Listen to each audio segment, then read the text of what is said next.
Hello, this is Rob and Sonia from Wild Hives.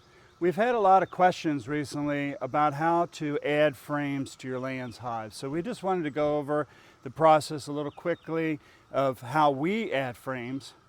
And so the first thing we usually tell someone who's new to Layens hive is that you'll want to separate your follower board from the last frame right here. And you want to look and see how many bees you have on that last frame or two right here. If you don't have very many bees, if you've put in a frame of foundation and they haven't built it out, my suggestion is to simply give them a little bit more time and close it up and come back in a week. Hopefully by then they will have the frames built out, the comb built out, and you'll actually see a few more bees on these frames here by the follower board.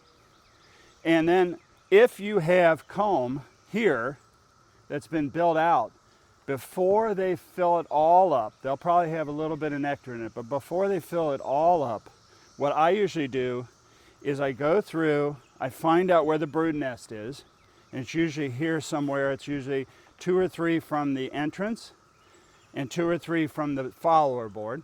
So you usually have a group of frames here that the queen is using for brood. And I look at these frames to see if there's any honey I can extract, if there's a frame that's completely capped.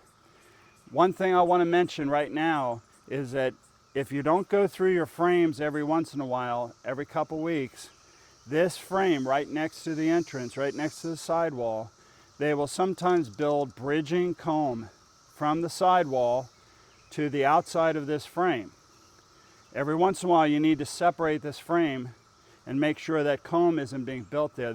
What will happen sometimes is if you forcefully move this frame from the outside wall with your pry bar, and if you don't take your time, that bridging comb can actually yank the comb off your wire, and you can have some comb collapse with this frame. So every couple weeks, go through your hive, at least move over to this last frame by the entrance. Move it just a little bit, just enough that maybe you can slide a bread knife down in there and just easily cut any bridging comb. That will help you save that last frame and the comb on there from being pulled off based on it attached to the wall. So back to having some comb available here by the follower board. What I tend to do is take that comb and I put it on either side of the brood nest. That pushes the older comb that might have honey on it outward while you're putting brand new comb right next to the brood. What that does is it allows the queen to very quickly lay up those brand new frames of a brand new comb.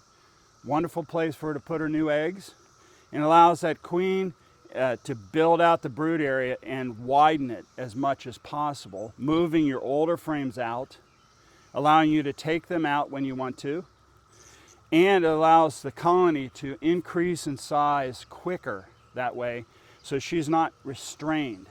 She can just jump onto that brand new comb, lay it up, and you'll have a brand new beautiful frame of brood, capped brood in a week or so. So hopefully that helps. Again, check your outside frame or two next to the follower board, see if you have any foundation that's been built up. Second, move all the way over, check that outside frame next to the entrance to make sure it's not attached to the wall. And if you do have comb that's built up here, move it to either side of the brood, pushing the older frames out. That allows you to eventually get rid of the old comb while putting brand new comb constantly like this right against either side of the brood area. So hopefully that little tip on how to add frames will help you here during June. I know our hives are building up very quickly. It's been a great year, a lot of nectar coming in. And you'll say, well, what about the nectar? And I say, well, there's a competition between the queen laying eggs, the brood that's emerging, and the nectar that's coming in. And what we've found is the nurse bees tend to put the extra nectar above the brood area in a big wide band, which is fantastic for winter survival.